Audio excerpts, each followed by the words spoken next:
Mr. All he needed on a Saturday night. He needed a new Ricardo Montalban to come. Welcome to Fyre Festival. Now, if you had a Ricardo Montalban on that video, you would have found $500 plus. Because you also needed to put money on your RFD tag that may not have worked because Fyre Band, right? That may not have worked because they didn't have the Wi-Fi to support it. Hello, first of all, again, what I'm gonna let you know is how the way my black womanness is set up. I'm not putting money on something I'm gonna put on my wrist. That's not how my black womanhood is set up. So you ain't got a Fitbit. You ain't paid $200 for a Fitbit. You ain't running around with a Fitbit, honey. Not with funds attached to it. That was the most absurd thing to me. You want me to go off in the middle of nowhere where there is ocean current, where people will be drunk, where I'm sleeping outdoors. Anybody can come through and take this little Fyre Band off my arm. A strong breeze can come through. It can get loose, come off. No, I want my cash in hand. I want this card that I know. I'm not putting $5,000 on a Fyre Band on my arm. You better get somewhere. But here's the thing I found so very funny. The night before the festival, it rained. And they were all devastated at the fact that mud was sliding all over the place. Things were getting wet. And I said to myself, do people not realize that weather happens? Right. Like that wasn't, with all of these people around the table planning an outdoor festival, no one thought of that as a potentiality. Like, check a weather report. Okay. You know why? Because they were too busy running around trying to figure out all the 8 million other logistic things. In 2 weeks before a festival is supposed to happen. So ridiculous. All right. I'm over the Fyre Festival. I just can't even talk about it anymore. So let's talk about what we can take away from the Fyre Festival and the epic fail that it was. What are the life lessons we can get away from this? One of the things that I think of fundamentally, and I feel like this has become a theme on this show, but I want to continue to reinforce it over and over again. You have got to get grounded in real relationships. You've got to be able to find ways to make genuine connections with people who are in your life that are invested in you as a human being, and that we cannot continue to treat social media as reality. I think fundamentally we have to continue to fight against that tide. And I use the term we collectively, including me, because I myself had to get off of social media a couple of months ago because I was realizing how much it was starting to mess with my own head. And actually, I think maybe we should just do a podcast about this too at some point. The capacity to really determine, like, is this a genuine, real relationship? Does this person actually have real impact on my life or not? Can start to get blurred the more headspace you spend on social media and the more time you spend kind of investing in the picture of other people's lives. So that's the first thing I think that I want to continue to just go back over and over again. The other part is that I really do believe in the adage that things that are really meaningful in life don't come easily. Doesn't mean that your relationship should be hard, or you should have to feel like you are drudging through them, but it also means you have to deal with some discomfort at times. That escapism is great. We all want to escape. I get that. But that can't be your whole life, because if your whole life is the escape, that means you are not really engaged and in your whole real life. And what comes along with that, that I think is another lesson to learn from this whole thing, is that success is work, and accountability, not aspiration, is not aspiration, not ideas, but actual work and accountability is what creates success for people.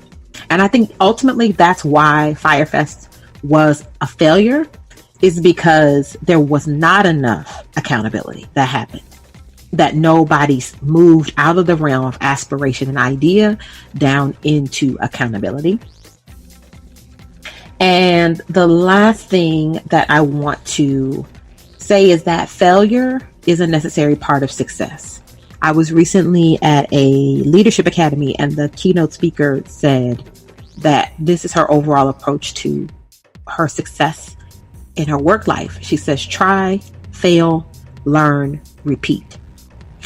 And Fyre Festival, Billy McFarland, they tried, they failed, but they did not learn. And for me, that's where the piece around accountability really comes in, is that you have to sit back and say, that didn't work out as I thought it would. I misspoke. I misstepped. I didn't take such and such into consideration. I didn't plan well enough. So let me figure out what I need to do different before I move forward. I don't think any of those things happened with this whole thing. And I think there's probably a whole nother conversation we can have, Tomas, about like classism involved with this thing. Classism as a mechanism for power and envy and the desire for escape. But I think we should leave that for another show. Absolutely. Okay. If you, again, take a few moments out of your life over the weekends, check out these documentaries, see what you can learn about yourself, see what you learn, how things broke down, where the missteps were that you may be able to apply to your own life. I think that is what real critical media consumption should be. There should always be a part that you take and say, now, how does this apply to me? Sometimes it's just to bring you pure joy and entertainment. Sometimes you can really learn some life lessons from other people's stuff and other people's stories, or see parts of yourself in other people's stories. So take some time to look at the Fyre Fraud on Hulu. And if you don't have Hulu, check out the one on Netflix. All right. Tomas? Hello. You got any final thoughts about Fyre Fest, about FOMO? I'm sorry, about hashtag FOMO? I do. About spin? I do. If lies, anyone, no, murder. Stop that. Stop that. Murder. Because you don't hold it long enough. You gotta, it's an open A in the place of the ER at the end. Here's the thing. If any of the listeners have $500 to $1,500 or $12,000 just sitting around, I am planning a festival. I'm planning a festival. It's going to happen. Take my name off of this. You know, I'm not getting excited because it's going to happen 2 Thursdays from this Thursday. So hold on. It don't make a difference when you listen to the podcast. It's going to be 2 Thursdays from the Thursday you listen to this podcast. Just hit me up. PayPal, Cash App, Venmo, whatever you want to do. Hit me up. Send me that money. Thank you very much. And I'll send you a swag bag that'll contain a bougie, what I call it earlier, a bougie almond joy, one of those kind bars. Oh, sweetness. No, I just seriously, I want people to just be cognizant of a couple things. It's really important when you are buying into these fantasies to maintain your sense of reality.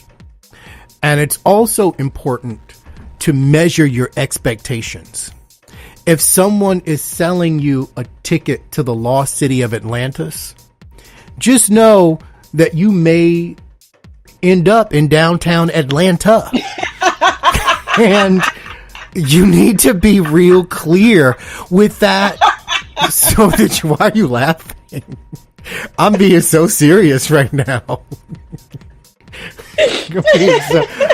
I'm being so serious right now. I know, but this is the thing. People have to take accountability for some of their choices. Right. Right. And I feel very bad that people lost money. Horribly bad that people lost money. Because people were duped. And the question is, how do you know? How do you know that you weren't duped? When I pay money for a conference ticket and I go to the conference, if the conference doesn't happen, is it my fault? Everything was right. Everything was supposed to be right. But I am also a person because going to learn from that.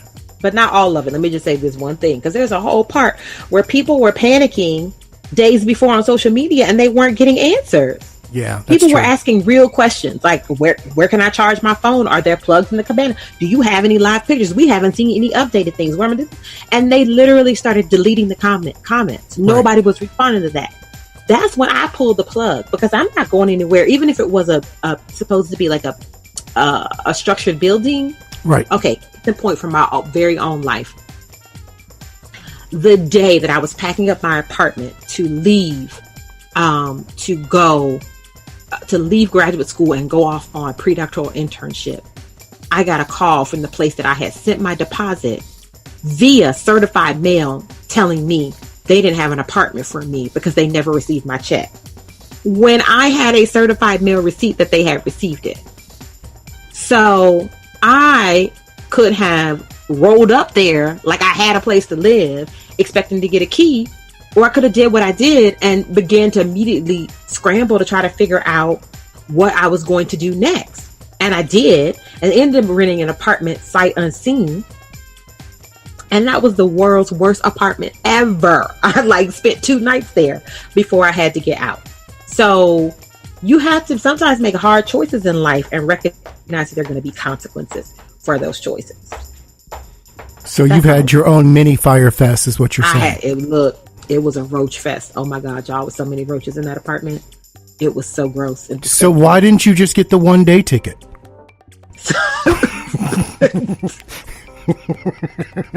You could have flew back. Why did you do that? No. Hard lessons learned, right? I've never done that again. Here, everybody, I just want to say this as a disclaimer. I don't want anyone to feel, they're laughing at these people and they're making fun of it, that kind of thing. No. Nothing could be farther from the truth. What the reality is, this is painful stuff, and my heart really does go out to the people who lost money, who were inconvenienced.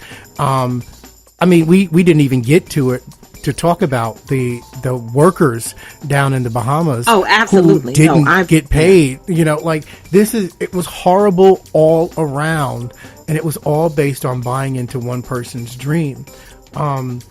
Fantasy. Right. And so I'm laughing and I'm making light of it, because for me, it's always easier to find the humor in things like this and deal with it through humor than to deal with the pain. Because I'll tell you, in the Netflix documentary, when the black lady who was the restaurant owner said she had to empty out her savings of $50,000 to pay people because she is Bahamian. And these are people she sees every single day. She said, and no one even bothered to come back to her to say, thank you. You did the right thing. You're a good person. Nothing. And that every time she talks about it, it hurts. Honestly, when I saw that, tears started rolling down my face, because, see, this whole concept of getting $2 million from your investors in New York and using that money to build a festival, while that's real money, that $2 million loss to the person who has the $2 million isn't that big of a loss. Because if you can afford to give $2 million to fund a festival, you can afford to lose $2 million. But that woman sitting up there trying to run a business in the Bahamas, and all she had was $50,000. Right. All she had was $50,000 to her name, and she had to give that up. That is literally her life. If something were to happen to that woman, what is she going to do? Now, this man who just went up into jail, Billy, when he comes out of jail, how much you bet he's going to be back at it again, doing something similar? Finding funders, finding investors. Right. Right. So those are the things that I choose to laugh at, because I find them very painful. But I also, because I'm big on self-reflection, I also know that I could have been one of those employees working for Fyre, sitting up here being told, hey, I'm not going to pay you, but I'm also not going to fire you. And I'm sitting up there thinking, well, how am I going to pay my rent next month? Right. That could have been me. It could have been any of us. Yeah. I mean, yeah. Okay, we'll stop. We'll just stop. When we come back, are you going to give us our mental health homework, Dr. Nikki? Oh, but you know I will.